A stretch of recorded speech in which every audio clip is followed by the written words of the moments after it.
Jesucristo en la cruz fue maravillosa. No hay más nada que nosotros tengamos que hacer porque Él lo hizo todo. Amén. Pero si usted viene al Señor y deja algo guardado en el closet, la obra del Señor no va a ser efectiva en su vida. Pero si usted viene al Señor con su corazón pleno, con sinceridad, mire, y usted pone todo en las manos del Señor, el Señor va a hacer una obra hermosa en su vida. Aleluya. Pero lo que Él hizo en la cruz fue pleno. Fue un sacrificio perfecto. Ahí no hubo ninguna imperfección. Amén.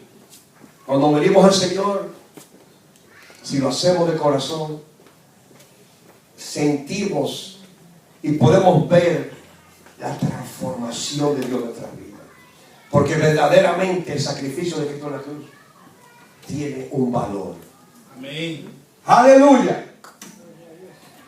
Hemos hablado anteriormente ya sobre la iglesia de Efesios, ¿verdad? ¿Cuántos se acuerdan que hablamos de Efesios, verdad? Amén. Vamos a hacer un pequeño repaso, ¿verdad? La iglesia de Efesios era la iglesia apostólica de aquellos días. La iglesia que pudo alcanzar un nombre, que pudo alcanzar fama. Una iglesia que conocía la palabra. Una iglesia que enviaba misioneros a donde ellos pudieron llegar en ese tiempo. Porque económicamente tenían el power para hacerlo y también tenían el conocimiento de la palabra para poder alcanzar a aquellos perdidos. Amén. Estaban fundamentados en la verdadera doctrina. La doctrina de los apóstoles. ¿Por qué? Porque por esta iglesia pasaron el apóstol Pablo, el apóstol Juan. Me imagino que Felipe pasó por ahí también. Todos estos grandes hombres, apóstoles, pasaron por esta iglesia. Por eso ellos podían identificar quiénes eran y quiénes no eran. Amén. Después predicamos sobre la iglesia de Esmirna. Y si se acuerdan, hablamos sobre una iglesia perseguida. La iglesia de Esmirna sufrió los estragos de la persecución contra el cristianismo, contra los cristianos.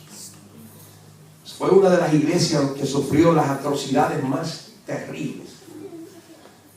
Hablamos sobre Policarpio. Todos se acuerdan de aquel obispo de esta iglesia que fue quemado vivo. Prefirió ser quemado vivo adorando una serpiente. Aleluya. Era una ciudad muy idólatra y dio parte a que se introdujera a la iglesia el mundo y toda su costumbre. Hubo una amalgama o una aleación de iglesia y mundo. Por eso que somos tan, bueno, es lo que predicamos nosotros. Y es lo que se nos ha enseñado y es lo que nosotros creemos. Que nosotros no podemos servirle al mundo y servirle a Dios. O le servimos al mundo o le servimos a Dios. Por eso es que usted o está en la iglesia o está en el mundo. Pero si está en la iglesia y está también en el mundo, entonces usted está en dos lados. Dios quiere gente de verdad. O estás o no estás. Ahora hay un proceso, ¿verdad? Cuando la gente viene al Señor, pues existen los 3 pasos que el Espíritu Santo hace en la vida del cristiano. ¿Quiénes saben cuáles son? Las 3 etapas del cristiano. Amén. El Espíritu Santo es quien nos trae a Cristo. Nos presenta allí al Señor y allí el Señor, cuando aceptamos al Señor, somos justificados del pecado, ¿verdad? La justificación no tiene que ver nada con la regeneración ni con la santidad. La justificación es: acepto al Señor como Salvador, la sangre de Cristo me cubre, ahora formo parte de la familia del cielo. El Señor escribe mi nombre en el libro de la vida. Pero ahora viene un proceso en nosotros que es la regeneración. Aleluya. Algunos de nosotros pues tenemos todavía 20, 30 años en el Evangelio y todavía estamos en ese proceso, ¿verdad? Yo tengo 20 y pico de años en el proceso todavía, ¿no? Norma, estamos en el proceso, ¿verdad? Amén. Hermana Marta, es un proceso largo y doloroso. Y seguimos. Y seguimos. Entonces el proceso de la regeneración es donde toda la mañita que tenemos, los malos hábitos, Sí. el Señor tiene que tratar con ellos. Tiene que cambiar, sí, tiene que haber cambio. Pero entonces, cuando si nosotros queremos cambio, nos sometemos a la iglesia y a la palabra de Dios. Y el cambio es efectivo en nosotros. Pero cuando nosotros somos rebeldes y no nos sometemos a la palabra de Dios ni a la iglesia, a mí nadie me dice lo que tengo que hacer. Bendito. O tenemos la iglesia nosotros mismos en la casa. Mucha gente ahora no se quiere congregar, lo que quiere es ser su propia iglesia ellos mismos. Y yo le digo, un ejemplo muy fácil, yo le pongo. La iglesia es el cuerpo de Cristo, ¿verdad? Este es el cuerpo. Aquí está la mano, aquí está el pie. Si me come este pie, yo necesito la mano para arrancarme. Amén. ¿Verdad que sí? Entonces, nosotros tenemos que estar juntos. El cuerpo de Dios tiene que estar unido, juntos. Porque nos necesitamos unos a otros. Pero ahora hay una moda ahora de ser iglesia en su casa. Amén. Es un pañito que le pasa por encima a uno para quitar el polvo, ¿no? La palabra dice que es una espada y tiene dos filos. Es decir, que corta. Que hay momentos en tu vida, cuando hay algo en tu vida que la palabra te va a herir, te va a cortar. ¿Por qué? Porque hay algo malo ahí que tiene que ser corregido. Pero fíjense, dice la espada de dos filos. Vamos a ver un poco sobre eso. Una espada de dos filos, porque si bien la palabra de Dios, que es esta espada de dos filos, tanto te puede sanar de cualquier cosa que tú tengas que tenga que ser sanada, ¿verdad? Como también te juzga. Aleluya. Hay dos palabras que fueron traducidas para espada. En Efesios capítulo 6, la palabra original para espada es en el griego, la traducción del griego al español para la palabra espada en Efesios es, aleluya, machaida, que es una espada corta. Los romanos, cuando iban a la batalla, tenían un escudo grande. Pero si usted se fija, ese escudo que tenían ellos tenía una forma que cuando ellos se ponían con otros soldados podían pegar ese escudo. Ellos pegaban los escudos y era imposible para el contrincante poder alcanzarlo, porque escudo con escudo hacía una muralla. Pero los enemigos siempre tenían espadas largas, pero ellos tenían una espada corta y se les era fácil manejar la espada corta. Y ellos hacían su muro con el escudo y podían atacar con la espada corta, moverla fácil de un lado a otro. Amén. Entonces también dice, hay también esta espada larga, en el griego originalmente se traduce ronfalla. Y cuando habla de esta espada larga, está hablando de la espada como la boca. Dice que el Señor tiene una espada en su boca de dos filos. Lo que está hablando aquí es de un Dios molesto, un Dios de juicio. Dice, le costaba al Señor lidiar con el problema que estaba pasando en esta iglesia. Por eso dice cuando empieza, el que tiene la espada aguda de dos filos. El Señor viene a esta iglesia con una espada de dos filos. Gloria al Señor Jesús. Con la espada larga, que es la espada de juicio. Ese Señor, la doctrina de los nicolaitas. ¿Qué era lo que los nicolaitas hacían? Bendito sea el Señor.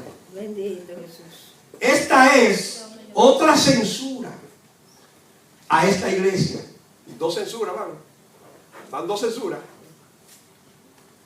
Dice, tenían en su seno lo que retenían esta práctica, es decir, en la iglesia dentro estaban los que practicaban esta práctica. Dice, en el Antiguo Testamento ya estaban los que practicaban esta doctrina. Esto es, oigan lo que hacían esta gente. Conquistaban la gente a favor de ellos o de otros. Como que no me han entendido bien. Los nicolaitas conquistaban a la gente para que se fuera con otros. Ay, Jehová. Pastor, ¿está en Tesalonicenses? No, en Apocalipsis, capítulo 2. Capítulo 14. En el versículo 14. Los nicolaitas eran aquellos que todavía hay muchos que dividen la iglesia y que le dicen, mira, vete conmigo que te voy a dar un puesto. Yo te voy a dar una posición, vete conmigo. Los sacan donde están y se lo llevan para otro lado. Pescando en pecera ajena. Hermano, eso se revela en contra del hombre que Dios ha puesto. La tribu de Coré se rebeló contra Moisés. A mí Moisés no me va a decir lo que tengo que hacer. Nah. No me va a decir lo que tengo que hacer. Yo voy a hacer lo que yo crea. Y dice la Biblia que se lo tragó la tierra. Pero oiga bien lo que dice el Señor aquí. La doctrina que yo aborrezco. Santo. Ay, santo. Por tanto, el versículo dice, no voy a hablar mucho de eso. No voy a hablar mucho de los nicolaitas, pero si usted es sabio y entiende, ya usted sabe lo que significa, ¿verdad? Tenga cuidado con no estarse llevando a nadie para otro lado. Ni enamorando a nadie para llevárselo para otro lado. Donde el Señor te puso, ahí es que tiene que estar. Amén. Donde el Señor te puso, ahí es que tú tienes que estar. El único que te mueve es el Señor. Yes. Sí, Señor. Y van a venir situaciones. El enemigo va a poner situaciones para que tú te desanimes y te vayas.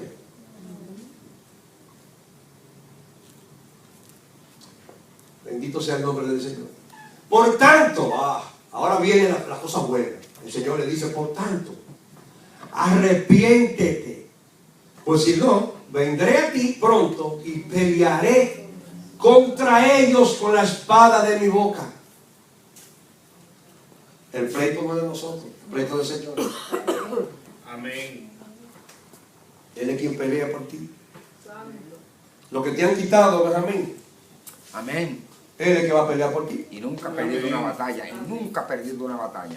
Por mí Él es el que pelea. Amén. Por usted Él es el que pelea. Por usted Él es el que pelea. Amén. Porque Él todo lo sabe. Amén. Pero fíjense, arrepiéntete. Es decir, que hay lugar para arrepentirse. Es decir, que si viene alguien arrepentido, pues hay que aceptarlo. ¿Verdad? Si es del corazón el arrepentimiento. Amén. Amén. Porque hay mucha gente que llora y hace un espectáculo con la lágrima. Las lágrimas no necesariamente siempre significan arrepentimiento.